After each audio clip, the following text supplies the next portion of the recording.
Welcome to the Open Channel podcast, where we invite conscious conversation into the embodiment of unity and higher states of conscious awareness. I'm Shaunna Green. And I'm Avalina Maline. Welcome to this co-created space for people who want to connect and remember their core essence. We are so grateful to have you with us. So much fun. Yeah. Oh. So Avalina, you're talking about this meme that you noticed. Yeah. Oh, yes. So there was this, it was a meme, and it was an image of it was like a statue of a big shark, really, really huge. And the head of it was going into the roof of a house. So the shark was like sticking out of the house. And the quote was, normally this would be alarming to me, or I would take notice of this, but it's 2022. So I just keep walking, which, like we were saying, pretty much sums up what's occurring right now, and what's not occurring. And, it was pretty funny. And how we're existing, through it all. It's so perfect. Yeah. Well, it's about stepping outside the box. Yeah. The box of complacency, the box of feeling like I can plan my life, or I can plan the world to be the way it is. So COVID came along, and the different wars come along, and there's some things that are the same, but then some things that are very different from what anyone has expected. Yeah. And underneath that, I think, is the fact that it's not just haphazard events, but there's a plan. There's a plan on both sides, if you can talk about sides. There's the Kabul has its own plan, the deep state, and then the Light Alliance and the evolutionary spirit has a plan. And we are in between. So it's like sometimes we're noticing this side of it, sometimes we're noticing the other side of it. We're caught in between. We're facing our own insecurities, our own ways that we tend to hold on or get fixated to certain ideas of how it should be. So it's a big inner process. Yes. Yeah. This week too, in particular, I've noticed is very, very intense. I mean, so much, just like we were saying before, so much, we had the Neptune, Jupiter convergence. And then yesterday was like a 4-4-4 portal, because it was 4-13, which is 4, and then 22, which is 4, all these things happening all at the same time. And wow, it's intense. I've been, a lot of deep stuff, cellular stuff, ancestral stuff, really everything's being uncovered. The dream state, like incredible. It's like, wow. Well, say more about this portal, this Jupiter-Neptune conjunction. Yeah. What's it mean? Yeah, I'm not that tuned into astrology, but I do read several things. But my gist of it is, basically it's like more of an intense spiritual boost. And a lot of it, what I understand, has to do with water, which is interesting because we're having all this flooding, I've noticed, in different parts of the world. Raining here. Yeah. And I've been seeing footage of bad flooding in some countries. And then I think when it happened, I think the last time it happened was like 160 something years ago. 166. There was flooding then too. But it's a good thing what's happening. And you may be feeling like bliss, but it's like a boost in helping your spirituality, helping your dreams, helping you just manifest what it is you want to create.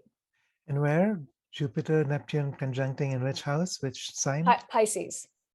Ah, okay. So they're both like, exalted, and it's like right. Yeah, so it's like really going deeply into the unconscious. Yeah. So there's both sides of it. There's a clearing process, and there's also an incarnational process. Yeah. In theory, the planets those two planets get close every 12 years, but they only completely align every 166. Yeah, in Pisces, in that particular sign. Yeah. Right.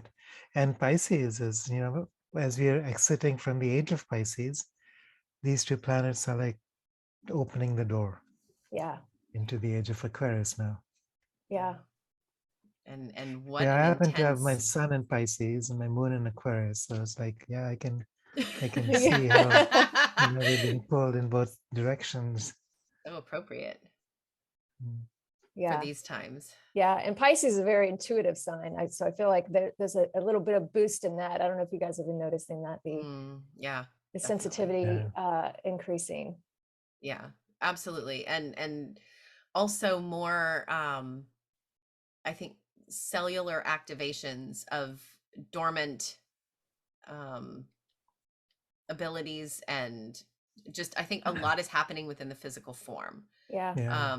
A lot of um activations of gifts that star seeds had known was there, but we're actually getting to feel them now in more visceral ways, more like the body is sensing it and feeling Mhm. more Mhm. like telepathy, I think, is coming online for a lot of people right now in Mhm. a more concrete way. There's Right. more like apparently the telepathy center in the brain is coming online. Like even though we've sensed that we're saying the same things as other people, now there's the possibility for connecting with off planet um, light family in more telepathic ways. Mm. And extra dimensional. Yeah, Yeah. So aspects of ourself that have been disconnected and fragmented. So exactly. yeah, it's all good. And it's a split. So, those who are ready for it and surrender are moving in that one, moving in a unified direction.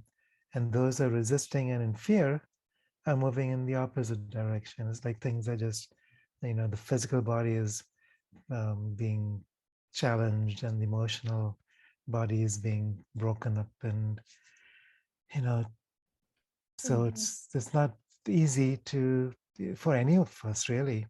Yeah. And because we carry both sides, we carry the light and the dark, and it's up to us now to unify them, bring them together, so that we can hold space for the collective. Yeah. And just allow the big energies to have a direct path to Mm. help nourish whatever forms need it. So whether it's to other sentient beings that happen to surround us, or to our fellow star seeds or our fellow um, community members, we just are there to help redirect that light where it needs to go. Yeah. Right. So I have a question for you too. Um, so lately, there's been all this, you know, talk flooding the internet about the so-called guardians of the looking glass. Yeah. And And so just for the people listening, I'll just say briefly, the idea is that there's different timelines, and that using certain technologies, you can actually not just see into the future, but change the future by changing the past and creating different pathways. And apparently the the dark side has been using these technologies to create a momentum towards their new world order and agenda 2030. And so because apparently 2030 there's going to be this huge event, a cosmic event as it's called, which would be like either a galactic superwave or some kind of supramental force entering. Peter Donov talks about this cosmic electricity. But this intensity of light will be such that, if you're riding the wave and are able to catch the momentum of this force, we can actually ascend into something never before seen. And that's the evolutionary plan. If not, then you'd be just, broken and inundated by this wave. And that could be hugely devastating on a physical level, or it could give the deep state their new world order because people are in so much fear and disharmony and despair. So the idea is that, this timeline is set, and these guardians of the looking glass, supposedly, have come up with a strategy to change the negative timeline and move it in a positive direction. by focusing on certain inevitabilities. So April 18th, for instance, is the first um, moment of choice where there's supposed to be some kind of a false flag happening in New York. If it takes place, then the timeline is set. Nothing can change it. And we're heading towards this breakdown. If we can manage to change it, there's still 70 events ahead. And then we have to go and change each one of those by bringing consciousness into it. So, it sounds like a lot of work. It sounds like a lot of awareness that's needed. And I'm curious about how you see that, the pros and the cons, both sides of the issue, if it's real, what it means. So do you want to talk about that? Yeah, I've actually heard I've heard about the looking glass before many years ago when I first woke up. I think, it was probably at least 10 years ago, coming across information about the looking glass and people using that. And a lot of the times, every time I would look at it, because they're showing you the negative side, and it like that puts the fear in you. Mm-hmm. And then you see the positive side. So eventually I just stopped looking at it because I felt like it wasn't necessarily beneficial for me, because it's more of on the collective, like that's a collective possible outcome. So all I can do is my part either way, regardless of which outcome it is. So as long as I focus on me, that's my contribution, so to speak. But as far as like the 18th, I feel like we've already, like, that's all, like, I don't feel like that is going to happen. I feel like we've already transmuted that. Yeah. And that it's, when I read that, it was, the first thing was like, it didn't resonate that the 18th was going to happen. So I feel pretty, relaxed about that, yeah.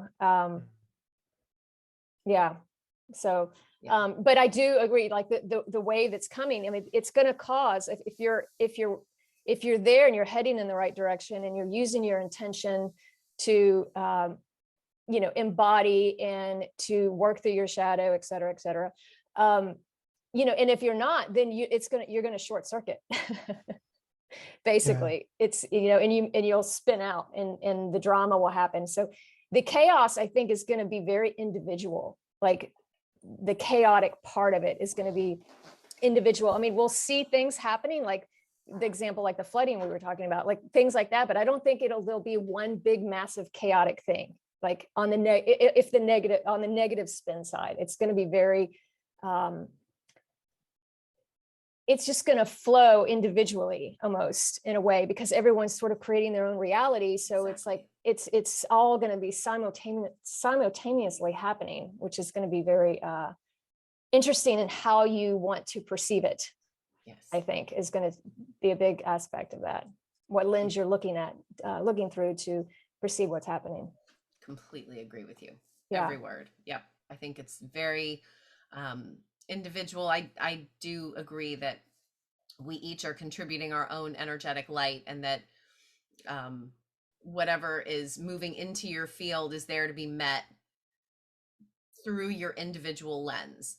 And so for each of us, it's going to look different, and the way we perceive whatever's coming up in the collective is affecting what our state of being is. And so I just don't watch the news anymore, because it's just, I know that whatever comes into my immediate field is there for a reason. And perhaps that's what's happening with the way you received this story, Kiara, that it's coming into your field for a particular way, maybe for us to talk about this individual way of meeting the energies of that here. But I just perceive it as a very individual way of meeting whatever energy comes up, just like it did with COVID and all these other things that have come up. It's up to our individual lens to discern what about that needs to be met in our field. And so energetically, it's all about meeting that immediacy in the moment, and then continuing on to the next thing, because that's how we hold our light. Yeah. Right, And right. also bringing in joy to that. It can be during these times of where people are suffering and there's chaos, there may be confusion about, well, or about feeling joy for yourself, but really you're bringing in that frequency into the field, because we all feel, everything that someone is going through, we all feel it in some way, shape, or form, because essentially we're all one. Right. So if you're bringing in joy to whatever you're experiencing, and using that lens, you're just adding that into the field, and it's the same field that we all draw from. So Exactly. it's huge in how, to allow yourself to, be in joy when people around you may be suffering or being worried, or, whether you're involved directly or indirectly, to allow that frequency to come in, because that's how we're going to create it. Well, and as we continue to set intentions for whatever comes into the field, we can either meet whatever's coming up, whether it's a story about things that seem of polarity or not, whatever comes into that, can we hold it with love and compassion and go, well, okay, that's what's coming up in the field, and how am I going to be affected by that? It's sort of a barometer for our own energetic holding too. Are we can sort of sense into, does anything trigger any fear in us? And it's a way to check that, just to be aware of what's moving, what's affecting my field. And can we receive it with open arms and say, oh, okay, this is in the field, and just like everything else, can we be with it? Can we be with that and not have any displacement of our alignment? True. Yeah. Yeah, and one thing, well, it's interesting to interact with this information, because it's not just information. It's what's allowing and maybe forcing each one of us to respond to this field in the way that either empowers us or not. And what comes up for me is that our perception of time has become very limited. We think in terms of linear time. And that's why when someone talks about timelines and changing the future, changing the past, it sounds so novel. Yeah. And it really isn't. We're doing this all the time. Yeah. Just with our intentions, with our collective thoughts, with our way of being, with our choices. This particular artifact, the looking glass, has been around for some time, at least since the 50s, from what I understand. And it's actually a Sumerian technology. So it was brought by the Anunnaki as part of their genetic experimentation on humans. The thing about this for me is that it's a very third dimensional, or it's not third dimensional, but it's a maybe lower astral technology. Yeah.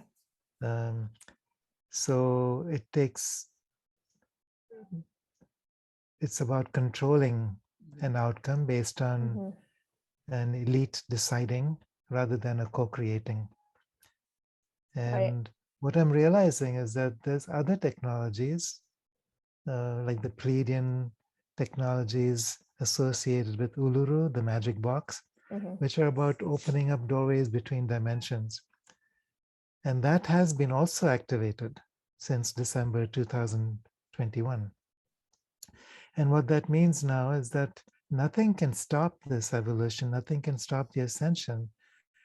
And the idea that something can stop it, or the idea that we're not already, in this positive timeline, is what keeps us trapped through fear into the possibility of failure.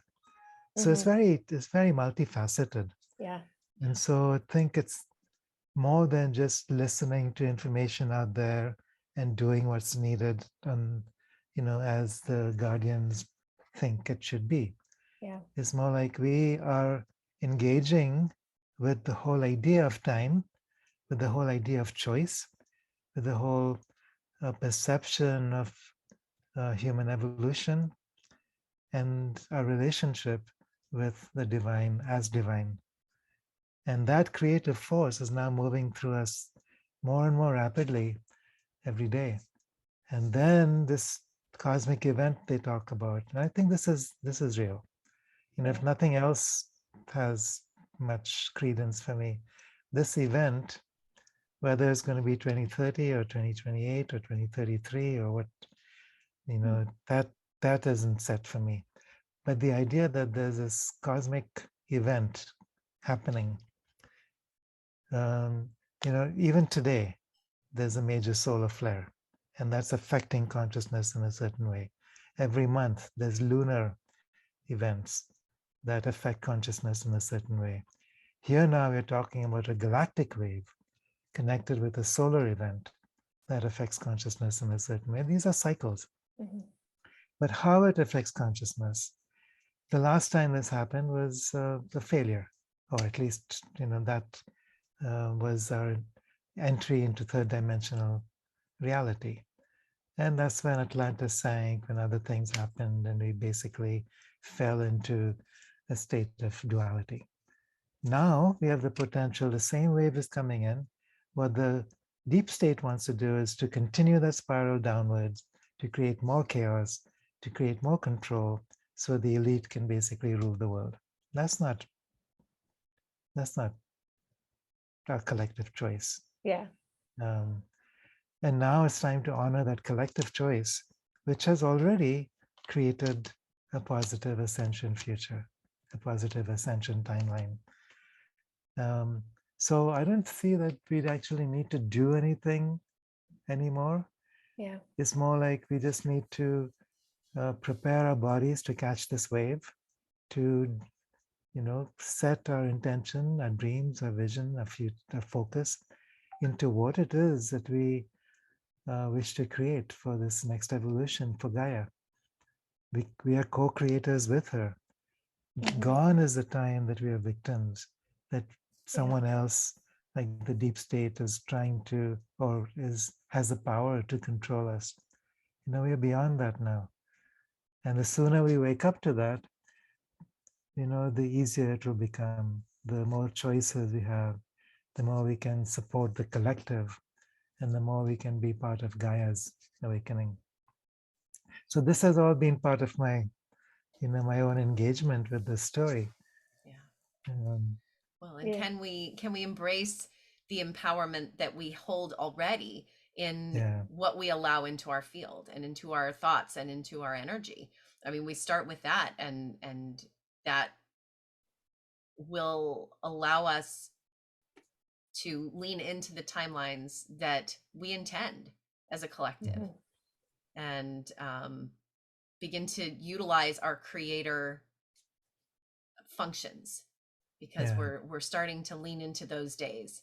And the more we can continue patterns of intention for what collectively we want to have in our future, perhaps we can shift whatever the timelines are in ways beyond what may be in that story or something else. It's maybe we're co-creating a new reality beyond whatever people say. Exactly. Yeah. So, okay, that would be the next question. Like, what's your vision for the future? What do you want to create? Yeah, it's limitless, right? Mm-hmm. Absolutely limitless. I feel like we've dropped the blueprint of our lifetimes, like the limits that we put in on ourselves when we came into this particular incarnation. Like that blueprint is no longer there. Like we can drop all that story of everything over this lifetime, and it's done, right? Like it's already there. Like, so to me, I feel like incredible limitless, like all the way. Like this is, there's no messing around this time. Like I'm in all the way, I mean, I see, living very long periods of time for myself. I sense no aging, all sorts of things. And I've been guided recently, particularly in the past few months, of like you were saying, Kiara, focusing, on the body, allowing the body to be that clear vessel so you can catch that wave, and catch everything that's coming in, and really just flow more with grace and ease. The clearer your vessel is. So I've been, detoxing, all kinds of things, limiting food intake, in really allowing for more energy to flow through the body than inducing all these other, or bringing in other, ingesting all these other consciousnesses, to allow for that ride to happen, that magic carpet ride, right? Yeah, exactly. Yeah, it's exciting. I'm thrilled. I couldn't be more in awe of this journey right now. Well, and I think True. we're having the ability to realize the broadening of what we thought was possible. And so in leaning into the world we want, the world we're intending, I think sometimes we start dreaming into what's possible and then realize partway into that, maybe more is possible than I thought. Maybe the dream I started to have isn't broad enough, isn't big enough. Exactly. And so can we continue to allow our evolving vision of what we want the world to be, to grow as we do? Yeah. And So it's a spontaneous, organic expression. It's like a couple of years ago, I realized, and it wasn't like this was my intention as a personal self. I just realized that this body is here to live on this planet at this time, in this incarnation, for at least 120 years. And a few days ago, I realized, no, that's not true. Why limit it? It's not me planning to, but there's a realization from the cells that this is just the beginning. Exactly. 2, 3, 4, 500 years. This is the genetic capacity, the capability, the potential that we've had, which has been veiled by all the density of our thought forms and the world around us. And when this cosmic event takes place, it'll just burn out that droll or that dross. And then it's like whatever is potential can be expressed. And there's a wisdom in the cells, there's a divine potential that we're just beginning to understand, and that's going to be opened up. So, why stop at that? If time isn't linear, then what's to stop us from physically moving around in space and time in a moment, instantaneously, just like our thoughts can travel instantaneously, our consciousness can travel instantaneously. So our bodies too follow that, because there's an alignment between the bodies, between physical, etheric, mental, emotional, and soul bodies. And when that alignment is strong, all the limits that we have projected onto ourselves as the Newtonian worldview vanish. We are in quantum reality, which basically is not just a subatomic reality, but it's a macrocosmic reality as well. And we actually begin to understand that and direct that. And experience it in lucid dreams. I mean, all these things that we're talking about, when you're in lucid dreaming, you actually get to experience the teleportation, first, one of the first stages in lucid dreaming is you fly, right? And you're flying around and then once you get bored of that, you realize, why am I trying to fly? Why am I trying to thrust a physical body through time and space? What a waste of energy, when I can just snap my fingers and be there. And then you stop flying, right? It's like, then you start, erasing your own limitations. And that's exactly what we're doing here. Right. Flying still implies getting somewhere. Yes, exactly. It still implies time. And now we're going beyond time, beyond Yeah. space. I mean, it's not going beyond time and space. We are beyond time and space. We're just recognizing it and Yeah. anchoring it. Yeah. And there's stages to it, because when for years and years, I would fly in lucid dreams. And then I met these other humans who were traveling as light. And it was, two people I didn't know. And I thought I saw them traveling. I was like, wow, I got to learn how to do that. Like, that is awesome. And I tried to catch up with them, but they were gone. And this was a completely conscious lucid dream. And then quickly, once I started to do that, I was like, okay, done. And it was like, boom, boom. Now I don't even have to do that. So I think it's going to happen super fast. I mean, so fast. It's just going to tumble like a snowball when we start, really letting go. Like you said, am I going to live 120 years? Absolutely. Why stop there? Right.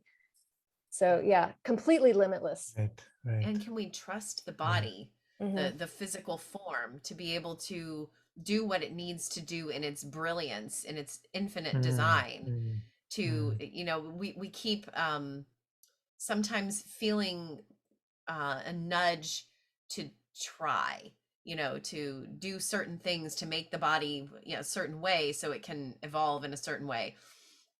And I think that's a place of inquiry for all of us. Is there an element of trying in there that we're feeling a pressure to do for some end, or is there just an allowing, a grace, a Big release difference. into allowing the system to tell us what it needs, allowing the body to do its own individual brilliant evolution? Because we're surrounded, even as star seeds, we're surrounded by other star seeds who are having different journeys, right? And even though we're all connected as one, the perception in moving through each day may be that there are others who are doing certain things. We see stories or we talk to people, and just a place of inquiry to look at, are we allowing the own individual evolution to play its role in the way it needs to for the collective and for our own journey? Or do we feel any kind of pull to do something more than is in the present moment? Yeah. I think that's the key, because we have so many unconscious perceptions of the body, and much of it is, comes from our religions. That the body is inferior, matter is inferior, spirit. Even in the Hindu tradition, it's like, it's illusion. The body is illusion. This world is illusion. In the Judeo-Christian traditions, it's like, man is, here to sweat, to whatever it's, create whatever it is, using the sweat of his brow. It's like, evil, sin, all these things are associated with the body, with flesh, incarnating on this earth. Yeah. Failure, loss, even the idea of humility. We are little worms in the dust. And so acknowledge the fact that you're this tiny little, piece of nothing. And the truth is that spirit is equally present within the body as anything else, because the body is spirit. And then subatomic quantum reality reveals the truth of that. It's like, you go deeper and deeper and deeper into matter, and what's there? It's just waves of energy and light. You go deeper and deeper into that, what's there? It's just simply consciousness. You go deeper and deeper into that, you enter one stream of consciousness that moves through all things, which is who we are. So macrocosm, microcosm are not separate and apart. It's like, I am all of it. And I'm expressing all of that here in this body, in this beautiful, amazing, living quantum reality that is an entire universe in itself. So wow, if I really understood that and really trusted that and really lived from that space, this is what the masters were about. And that's why they are masters, and that's why we are now being called to enter into mastery. Yeah, it's the highest. Our human body is the highest expression of our consciousness at this moment. Yeah. regardless, like what we were saying before about the time, there really is no time, regardless of what, like this right now is the highest expression Right. available to us at this time. So really, listening to the body, really listening to the body. And like you were saying, we've been so programmed to I mean, how many times have we heard, oh, well, I'm only human? Yeah. And it couldn't be more like it more farther from the opposite. And that's The power, yeah. the broadening Incredible. of the possibilities, Yeah. all of the deprogramming of those beliefs Yeah. to realize the broadness that exists. I think that's really our frontier. Our new And frontier then look is at the all the social possibilities. conditioning around the body.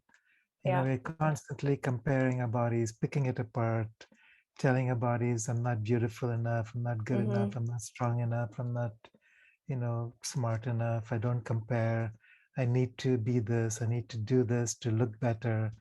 And you're seeing yourself through the eyes of other people who are glaring at you and making you into less than who you are so they can feel more.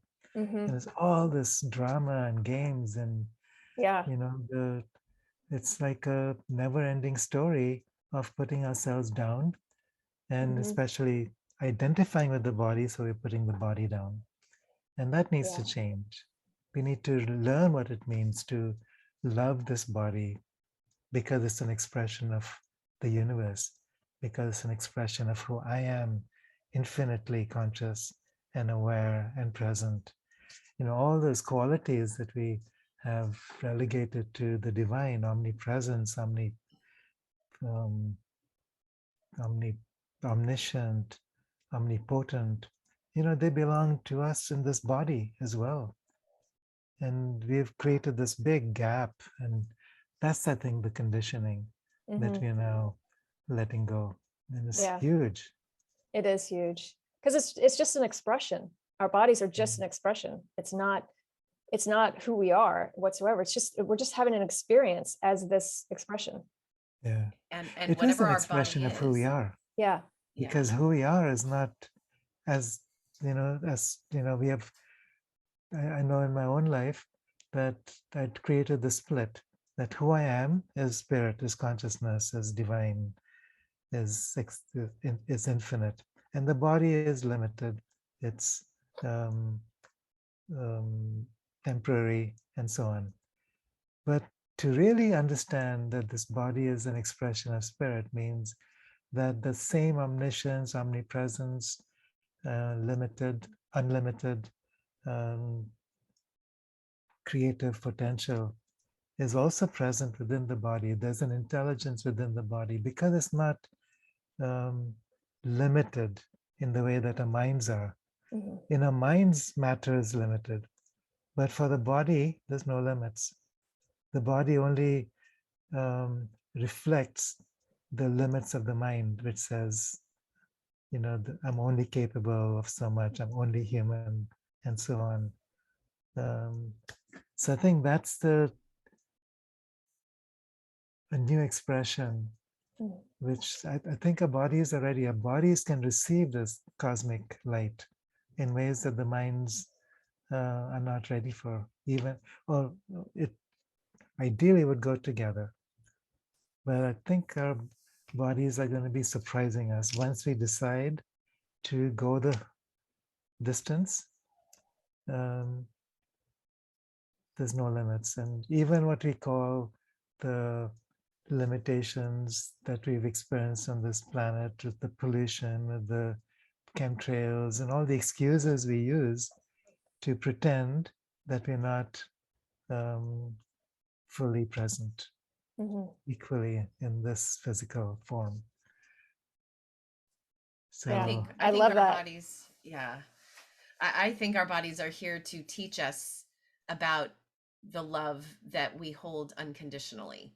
So whatever the body is through our eyes is to teach us what we need to love.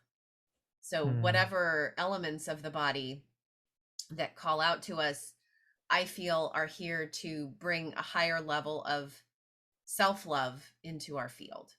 So whatever your body maybe have going on with it, whether it's certain moments through the evolutionary journey right now, which bring up all kinds of energies and things that we're clearing. This is coming up in very different ways for people. Sensations and physical manifestations are coming up in ways the physical form hasn't seen in thousands of years. And so as things are coming up, it may be rashes or areas, we are called into love and compassion for each of these areas every time these things come up. So with each new solar flare or wave of challenge to the energetic movement in the form, we're being called to a deeper state of love and compassion for whatever the form is expressing. Mm-hmm. Yeah, and love being the fundamental frequency of this entire universe. I mean, everything is, that's the foundation. And that's the world we want to live into. Yeah. Wouldn't it be fabulous to actually create physical communities with people that are, completely dedicated to that? Yeah. Well, Yeah, I think it's happening. It's happening. Yeah. We're doing it, right? We're doing it. Absolutely. And that's we're doing it virtually. Yes. Right now, but I think it's going to happen more and more with physical locations, with people, all over the world. Yeah. Moving out of cities, learning how to grow food, to work with technologies, free energy technologies, eventually internal technologies, because we've learned as humans to become. I was just listening to this story today about this tribe in the Amazon, and when the missionaries went there, they were, these people, they were high up in the Andes somewhere. None of them wore any clothes. They didn't feel cold. They didn't need to, clothe themselves against the elements because there's no there's no separation. Yeah. And then these missionaries came in and said, no, you can't do that. Well, first of all, it's a sin. And second of all, it's cold and you're going to get sick. And that conditioning then entered into the collective consciousness of that particular tribe. And they all died in a short time. Due to cold or due to disease or due to whatever the mind decided is real. Yeah, that reminds me of this research article I read many years ago, that there's some sort of cricket out there, this little small cricket that can jump like 1,000 times its size, like, really small cricket can jump like 4 feet. But if you put it in a terrarium with a lid on it, and it stays in there just for a few hours and it tries to jump one time, then from then on, it will never jump 4 feet again. Interesting. Just one time, and it stops. It doesn't remember that it can do that. And it's just exactly what you're saying. There's another very similar kind of story.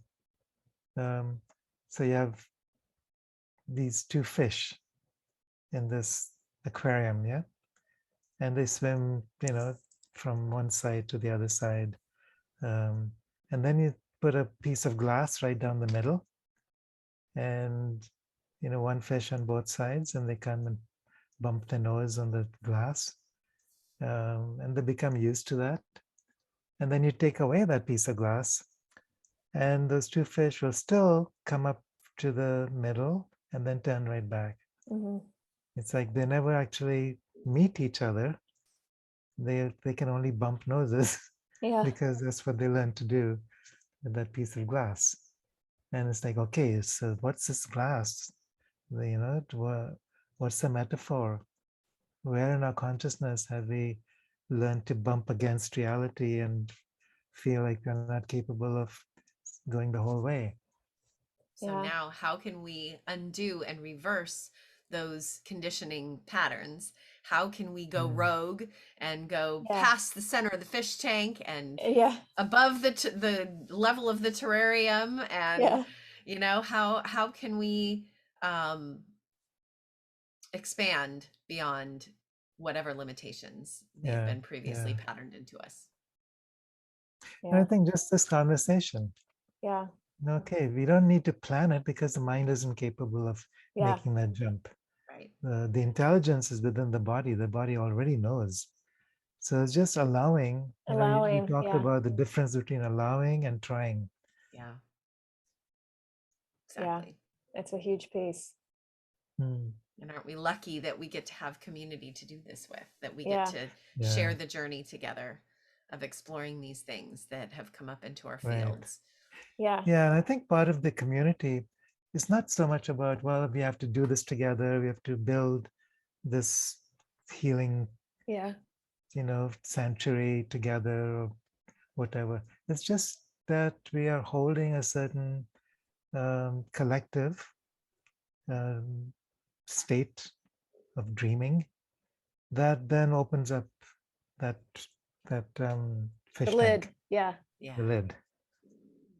More possibility. Yeah, Yeah. yeah. Well, I myself, just this past week, have been feeling very called and guided to move to Tampa, Florida. Mm. So I don't know if that's going to happen potentially, but it feels like people are definitely, like you said, moving and shifting around and shuffling around where they're living. So it'll be interesting to see how things, because we've been doing the virtual for so long, how it happens when we actually start, being in physical community together. I think it's going to be another bubble that will expand the possibilities.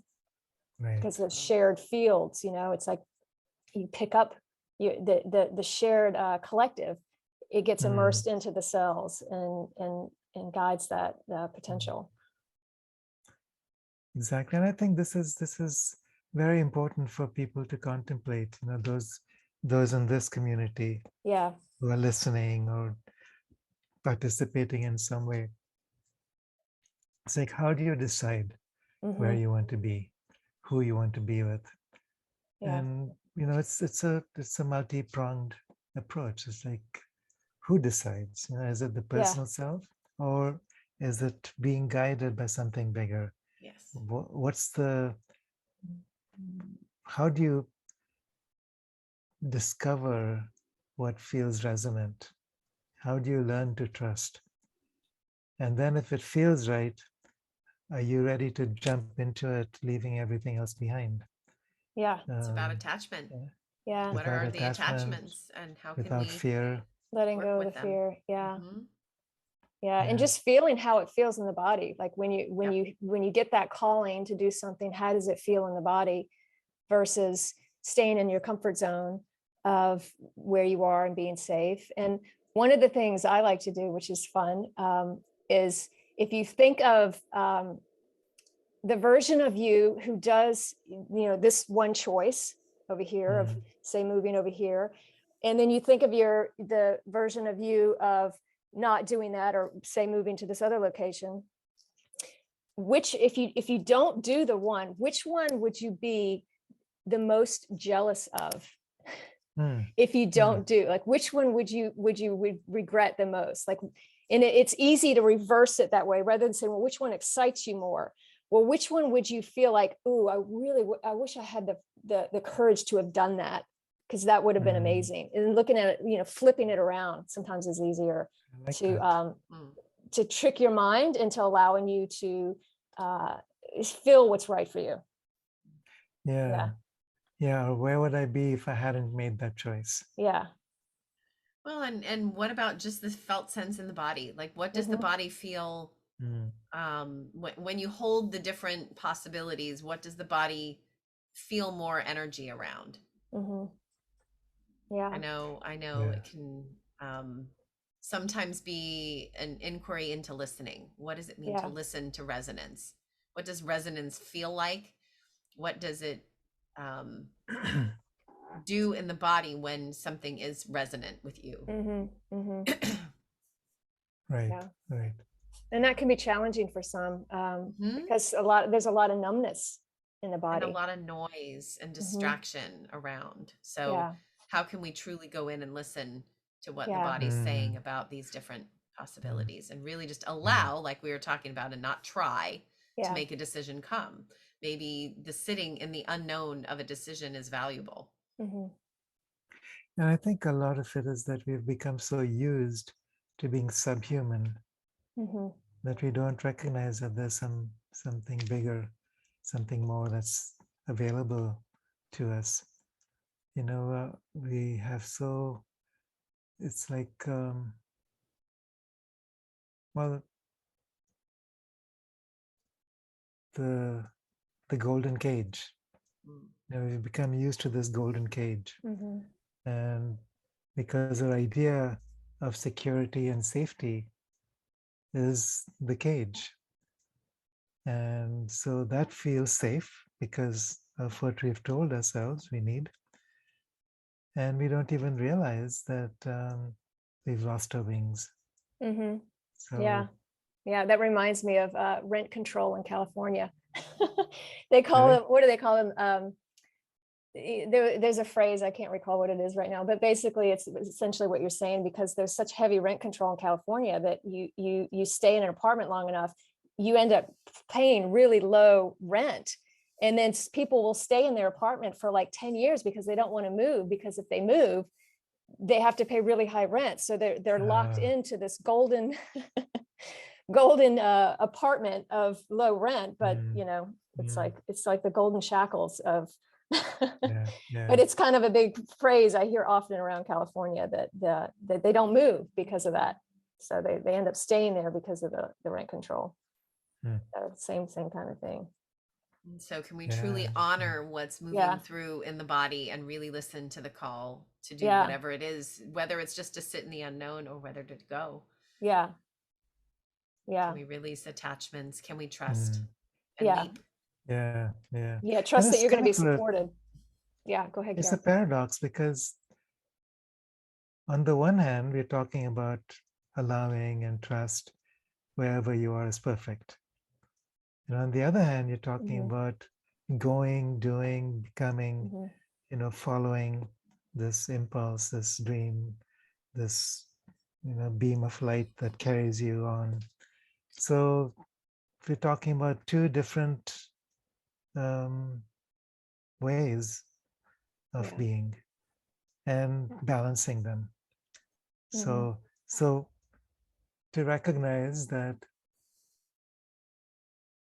learning to be still or learning to surrender does not mean becoming passive, because we tend to equate those two things. That there's a divine force that's moving, even though it appears to be still sometimes.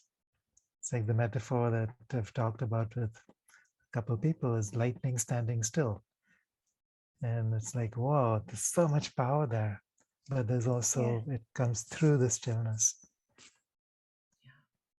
And the stillness opens up the doors to multidimensional knowledge. And then that entire ocean can come through this vehicle and create in ways that the personal self is entirely unaware. Yeah, it's a balance between the energy of movement and stillness. Yeah. And is there movement in the stillness? Can the stillness allow movement of the consciousness and the energies in ways that may even be bigger actions in a way than some kind of physical transportation of something? Because they're all inclusive. It's all one. It's all happening in the stillness. Well, and that's there's this both, right? There's what's called for in the moment.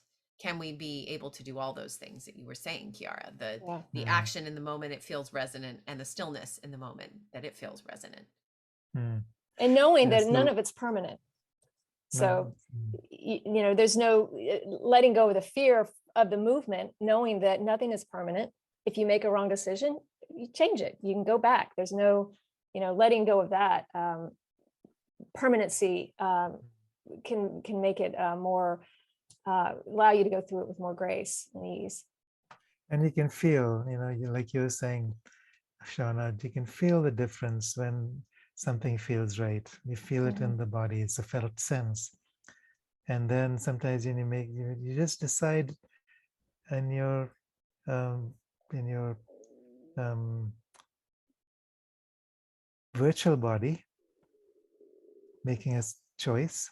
And how does it feel? Like you were saying, Avalina, how does that feel? And then choosing something else in your virtual body, seeing how that feels. What I'm recognizing is that it's a huge responsibility to be awake. Mm-hmm. And that's why so many of us decide not to wake up. Yeah.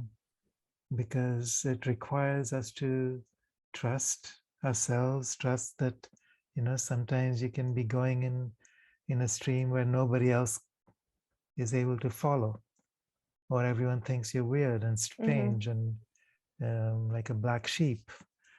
And are we willing to allow that? Do we trust ourselves and the inner resonance strongly enough that it doesn't matter? And only then can we then allow this freedom to come through and the ocean to move who we are. And that takes time. It's not overnight. It's a process of Yeah. You can't just force it. You have to let that divine, the oversoul, come in and just start to become be in the driver's seat, really. Yeah. And that's really what humility is about, not what people think it is. No. You make yourself small. This is about making yourself big and realizing that everyone is the same, because the universe is huge and magnificent and connected, and it's who we are. Each and every one of us.